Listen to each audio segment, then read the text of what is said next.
and suggestions that I have been making right lately in this series of discussions concerning the matter of people starting churches when God has already started His church. Christ said He would build His church, and every time someone is saved, God adds them to that number, that collection that He is calling out of the world of sin and darkness. And yet, people go about starting their churches, and people go and join those churches. They're received in the churches and sometimes thrown out of those churches and go one from the other to another. And some would say, well, here's a case where Paul wanted to join the church. I suggest to you humbly that the text does not say that. If you will read it carefully. There's nothing more than Paul desiring to share in the fellowship that existed, the joint participation that we talked about at great length earlier, that existed in the city of Jerusalem. There were thousands of disciples of Christ that had been added to that called out assembly by God, and they all lived in Jerusalem, and Paul simply wanted to have the ability to commune, not necessarily, it would include the Lord's Supper, but to share in their company, their comfort and strength that they could provide for him, and he also could share with them. I find nothing more than that, and I have no objections. I have not raised any objections to that type of activity, and I am convinced that it is very plainly taught in the Scriptures that was what was practiced in the days of the apostles, and I'm convinced we should follow the same example. I'm going to touch on about 3 texts here that I looked up to sort of shore up or support the suggestion that I've made to you on that. I'm going to start with Galatians chapter 2 and see what verse 9 says.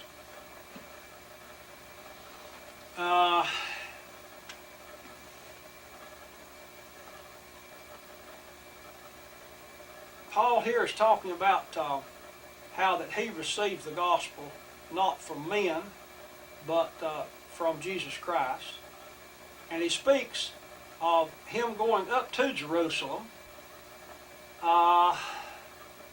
And I tell you, frankly, I'm not sure in my mind whether this would be the same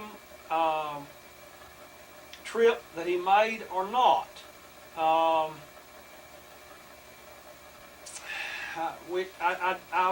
try to check on that and bring that back up in the next tape if I can have enough mind to remember it.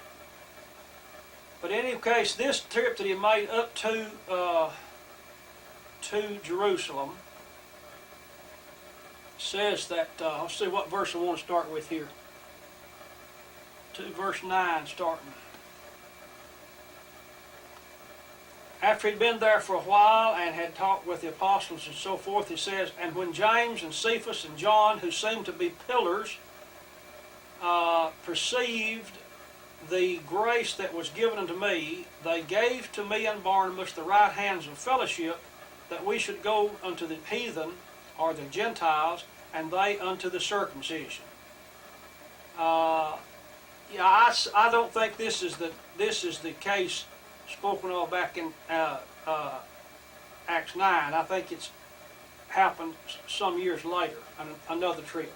Very possibly the trip that they made after the confusion arose in the congregation at Antioch over whether or not the Gentile Christians had to keep the law of Moses in order to be saved.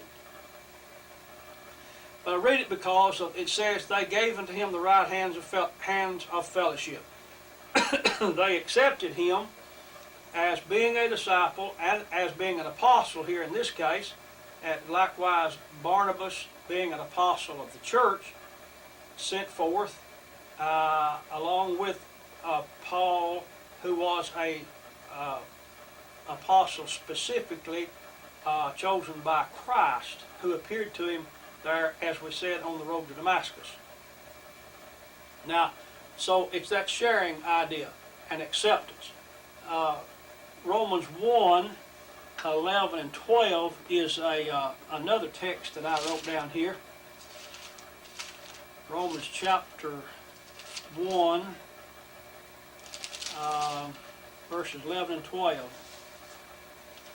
Now, Paul, writing to the congregation in the city of Rome,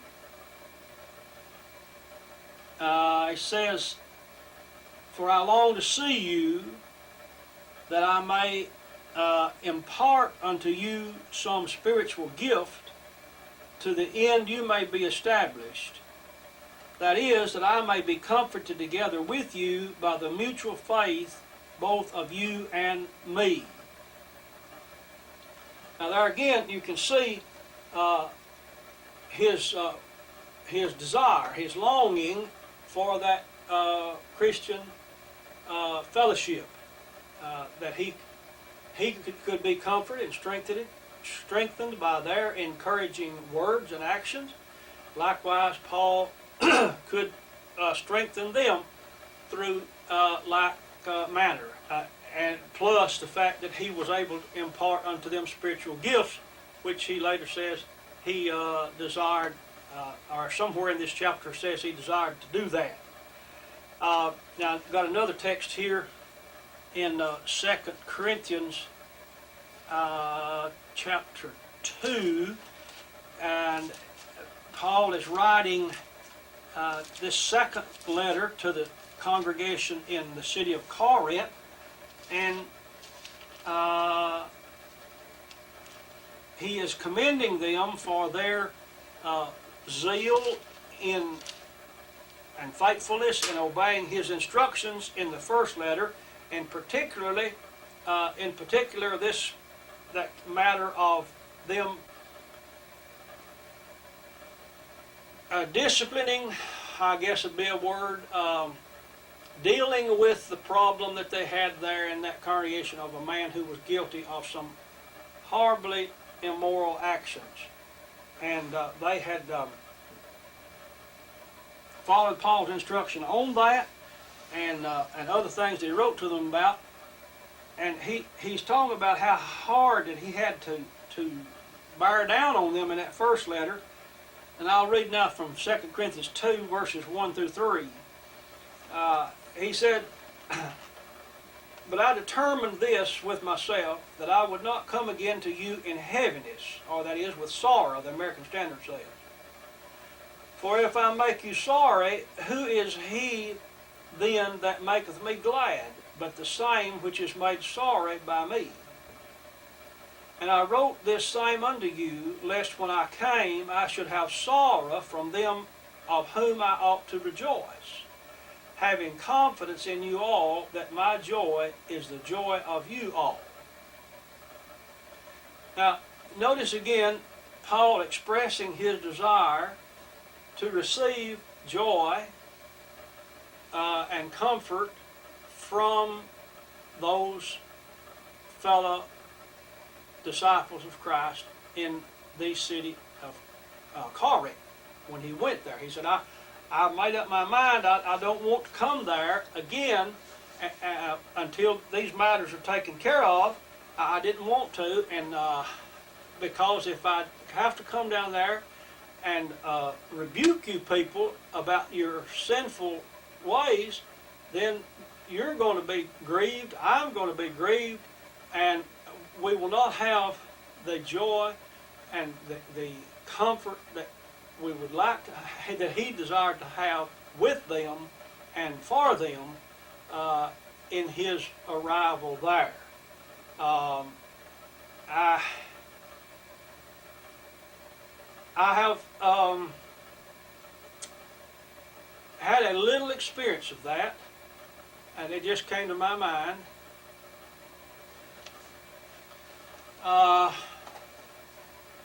Having spent several years in another country, several, I mean 5 or 6 years, and teaching people there of another nation, and being blessed to be able to lead some of them to an understanding of the gospel of Jesus Christ and assisting them in their obedience to it and teaching them for some years.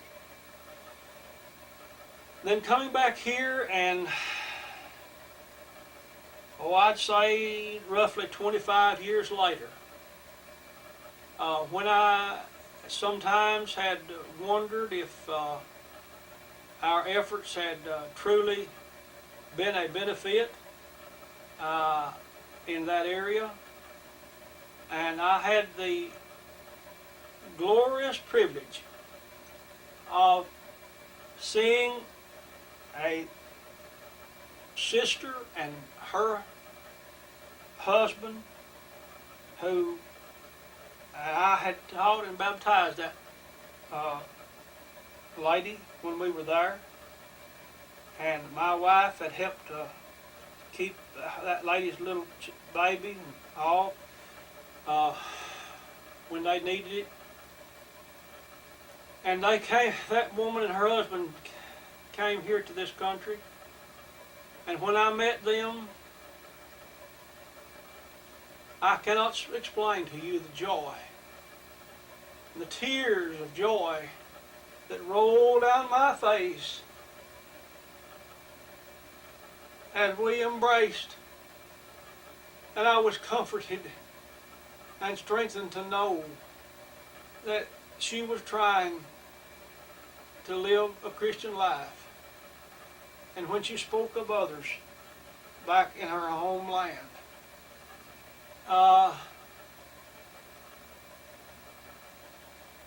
think that's what Paul was talking about when he wanted to go back to these people in Corinth that he had taught and led to Christ. He didn't want to have to go back and rebuke them. He wanted to go back and be able to rejoice with them, that they might be a comfort to one another. So I leave you with those thoughts. I don't see any evidence in the scriptures that this text of Paul desiring to join himself under the disciples would indicate that he was trying to join some human organization started, set up, organized, and operated by human ideas and human means. And we may come back later and discuss some more objections, but I wish to carry on now with some more evidence and information on this subject that we're dealing with. I had made the point here a while back that sometimes one of these people in one of these churches here will find if they find a chance to reach in another church and get one of their members and put him over in their church, and that I was reminded of that, and I saw a news article on the computer the other day. Said that the Roman Catholic Pope had plans, and it was in the process of setting up what they called a U.S. structure for disaffected Anglicans. And I read the article, and according to the report, they said that there was a lot of discontentment, a lot of people in the Anglican church because of their leadership, their rulers accepting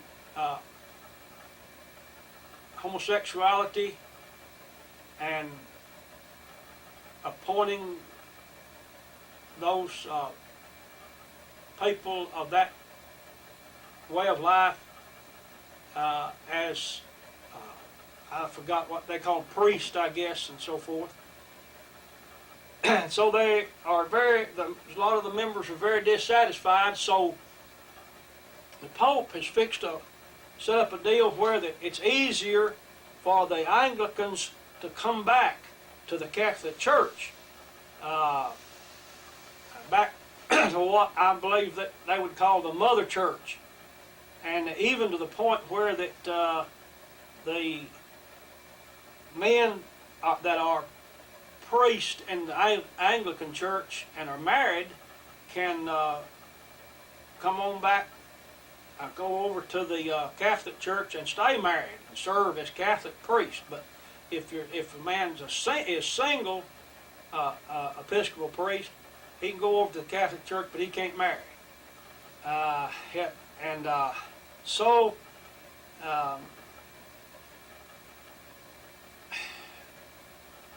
it's just that's an example of what I'm talking about, and it said, but also the article said here, I've got my notes, said that those people who came over to the Catholic Church from the Anglican Church had to understand that they would be subject to the Pope. And so I was reminded of how we talked about King Henry VIII separating the English people of the Roman Catholic Church about 500 years ago, because the Pope wouldn't annul his marriage, so he could the king could marry another woman, and so this King Henry VIII just started the Anglican Church, and he was the ruler of it. But the Pope's slowly getting some of them back now, you see.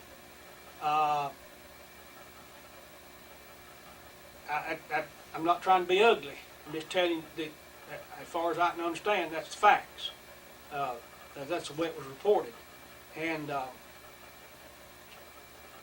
that's not the only example I could give you, but that I serve for right now, I think. I want now to talk with you about the characteristics that generally these I'm going to start calling them man-made churches have here. One of the first things is I want to come over here. I'm going to abandon my notes and see if I can't get over here and pick up where I guess I won't. I'll just go with the way I've got it. I'll tell you, I get to thinking on these things after I make some of my notes, and then I wish I'd have made them differently, and then I don't want to take time to change them. I'll just go with this characteristic first. All of them, most of them at least, have a membership list. They start out, and you don't see it much, well, it's happening, but in your so-called mainline Protestant congregations, you don't see this as much now, but you see, years ago when the population was spreading over this continent here, or these United States, there were quite often, and you go back in history, read where the people were, they'd get together, people of a certain, what they call a certain faith, and they would organize a church, and they'd start out with charter members, they call them. All the people that were there at that time when they had their meeting and did what they call organized this church, they'd write the list, and maybe most people, I guess, would sign the paper so that they would be recognized as charter members. But then they add to that as they receive other people into the church, and then if the people decide they want to move somewhere else to another church of the same faith and leave in good graces, they'd just remove their name, but transferred the letter over to another one. But if you disobeyed their creed or whatever, why, or sometimes for some immoral act or something, they block their name out or scratch it out. They'd no longer be considered members of that. So they'd receive in and put out. So the idea of having a membership list of this one particular organized church is what I'm trying to get over to you, as compared to this collection, this called out assembly that God is collecting by the preaching, proclaiming of the gospel, and those who believe it and obey it. When they're saved, God adds them to His assembly. And I don't read this about this other thing right here. That's the whole point of this, is try to help you to understand that.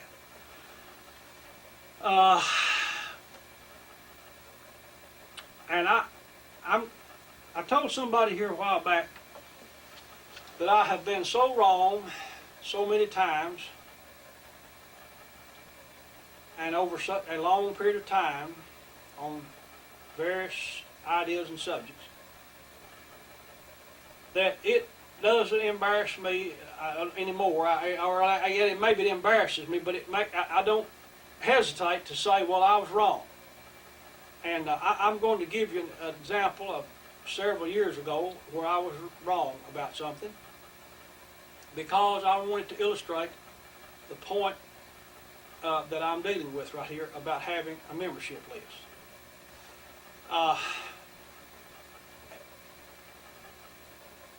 Growing up in the fellowship of what is called the Church of Christ, we recognized that the Scriptures teach that there ought not to be a organized worldwide headquarters for what we called the church. And we talked about the local congregations a whole lot.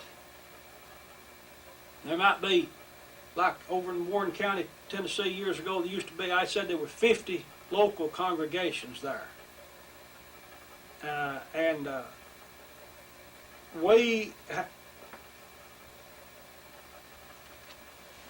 understood that there ought to be, according to the teaching of the Scriptures, the way we understood it, there ought to be a plurality of elders in each local congregation. And I'm going to talk with you some in the next tape, hopefully, about elders.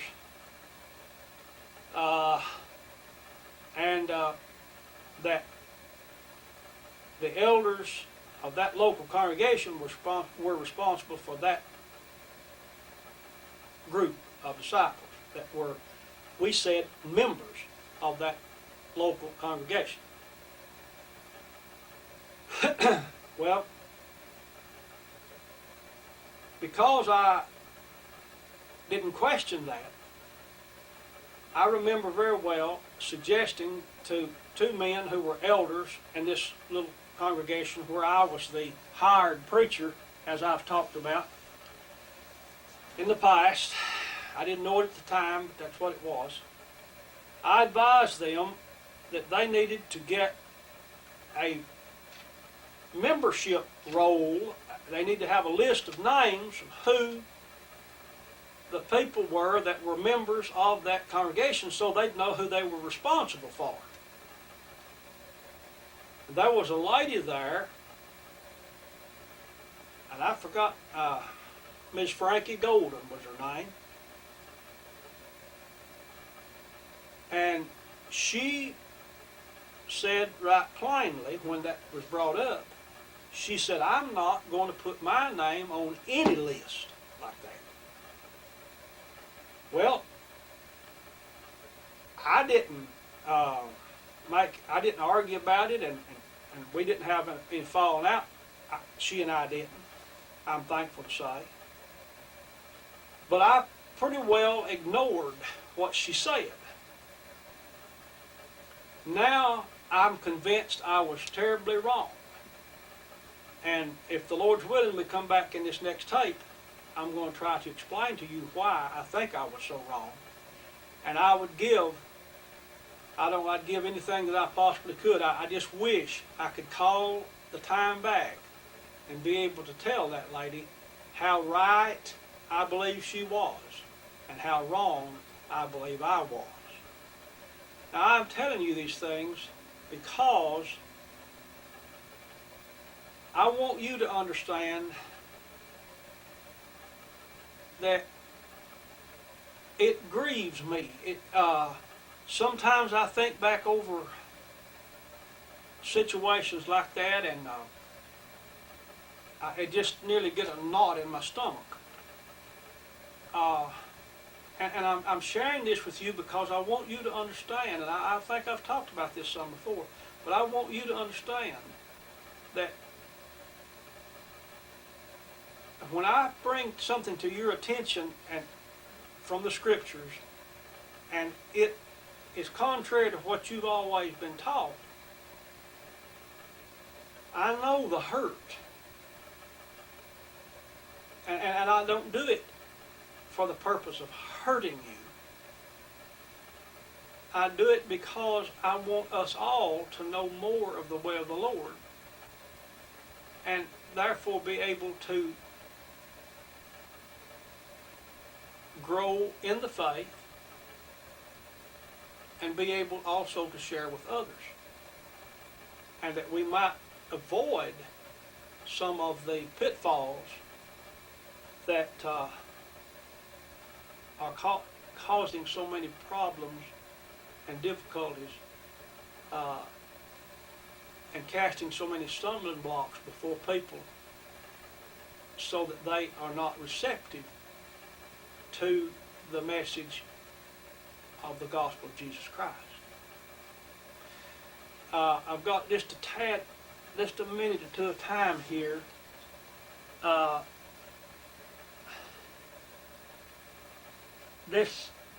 The text that I'm going to come back with to you with is Acts chapter. Well, no, I'm going to go to Peter's pack first, where the apostle Peter, writing, and I'm pretty sure it was Peter, said, writing to elders, and said that those elders should feed the flock of God that was among them. Feed the flock that was among them. We just interpreted that to mean that local congregation. And he said that's the flock these men are responsible for. They need to have the names. I think I was wrong. I think that a lot of other people were too, and I'm going to try to show you why when we come back in the next discussion. Thank you for listening.